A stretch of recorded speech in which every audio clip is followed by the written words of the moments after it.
देखिए, time to time में हम इसके ऊपर अपनी रणनीति, अपनी स्ट्रेटेजी के बारे में बात करे हैं। हमें इसमें कोई दो राय नहीं है कि ये एक बहुत बड़ी चैलेंज के तौर पे उभर रहा है, और ये भी कोई इसमें कोई दो राय नहीं है। पहले कई सारे अफसरों को भी हमारे मतलब सिक्योरिटी एस्टेब्लिशमेंट के बीच में भी कईयों को इस चीज के बारे में शक था कि क्या नारकोटिक्स और टेररिज्म आपस में जुड़े हुए। अब हमें कोई डाउट नहीं है, इन्वेस्टिगेशन आफ्टर इन्वेस्टिगेशन ये साबित कर चुका है। कोर्ट में अभी चार्जशीट फाइल हो चुके हैं जिसमें ये बिल्कुल क्लियर उभर के आया है कि नारकोटिक्स और टेररिज्म दोनों जुड़े हुए हैं, दो तरीके से जुड़े हुए हैं। जो पार बैठ के जो तंजीमें हैं, उन्होंने, हम जब यहां से इन्वेस्टिगेट करते हैं, हम पाते हैं कि जो वहां से कंसाइनमेंट से भेजी जाती है वो लोग कौन हैं, तो हमारा इन्वेस्टिगेशन जाके पहुंचता है कि एलईटी, खासकर एलईटी और अलबदर और भी इवन हिजबुल मुजाहिदीन, जैश का, ये सब लोगों का, ये जो वहां के जो हैंडलर्स हैं, जो टेरर कोऑर्डिनेटर्स हैं, वो लोग सप्लायर भी हैं। वो चेन बने वहां से शुरुआत होती है, और इसमें कोई दो राय नहीं है कि ये आता है। आने के टाइम में इसकी कीमत जो है घुसते वक्त किलो के हिसाब से 12-15 लाख रुपया होता है, पर जैसे जैसे अंदर घुसता जाता है और दिल्ली की तक पहुंचता है तो ये कीमत 1 करोड़ तक पहुंच जाती है। फिर वो बढ़ता है, आजकल यहाँ पे भी बटने लगा है पैसा, फिर लोगों की जेबों से लिया जाता है, खून पसीने की कमाई को लिया जाता है, फिर वो आधा वापस जाता है, कुछ यहाँ खर्च हो जाता है। जब खर्च होता है तो इसलिए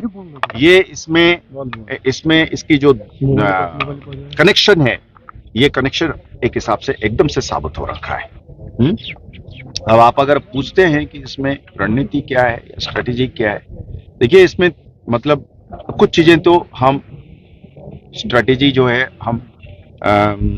कॉन्फिडेंशियली तैयार करते हैं, पर कुछ चीजें जो है वो ओपनली भी हम बात करना चाहेंगे, क्योंकि कोई भी जंग, चाहे टेररिज्म हो चाहे नार्को टेररिज्म हो, वो जीता नहीं जा सकता है जब तक के लिए आवाम साथ में ना हो। अगर इस चीज की किसी पुलिस अफसर को डाउट है कि ये बगैर आवाम का लड़ा जा सकता है, ये नामुमकिन है। हाँ, आवाम को चाहिए एक लॉ एनफोर्समेंट एजेंसी जो नेकनियत हो, दानातदार हो, काबिल हो और ईमानदार हो, तो वो तो है ही है, पर बगैर आवाम के साथ ये जीता नहीं जा सकता है। हमने इस स्ट्रेटेजी में सबसे बड़ा रोल जो वो करना चाह रहे हैं कि कानून बड़ा प्रोसीजरल है कि इस तरीके से पकड़ोगे, इस तरीके से इसकी वेरिफिकेशन होगी, अगर फलाना गवाह खड़ा नहीं हुआ है तो फेल हो जाता है। हम इसके लिए क्या कर रहे हैं अभी कि दो किस्म की, हमने जो खाने वाले हैं, कंज्यूम करने वाले हैं, पेडलिंग करने वाले हैं, उनको एक तरफ, और जो इसको एक पेशा बना के, एक बिजनेस बना के इसमें से घर बना रहे हैं, गाड़ी खरीद रहे हैं, लेके श्रीनगर के पास में जमीन खरीद रहे हैं, जम्मू में जमीन खरीद रहे हैं, डिस्ट्रिक्ट हेडक्वार्टर्स में जमीन खरीद रहे हैं, गाड़ी खरीद रहे हैं, घोड़ा खरीद रहे हैं, घर बना रहे हैं, और पैसे को लेके बैंक में या और किस्म के धंधे में लगा रहे हैं। इन लोगों को अलग हमने चिन्हित करने लग गए हैं। हम इसको डिस्ट्रिक्ट वाइज अलग से चिन्हित करेंगे, और जब हमारी और कार्रवाई शुरू हो गया है, आपने देखा होगा कि सांबा पुलिस ने बढ़ चढ़कर इसमें रोल अदा करा है। मैं उम्मीद करूंगा मेरे बाकी जिले जो हैं, एसएसपीज हैं, उन्होंने सांबा की मिसाल को देख रहे हैं, और हम चाहेंगे कि उनकी उसी तरीके का मतलब मॉडल को फॉलो करें। उनकी घर पर, उनका घर को कुर्की करना,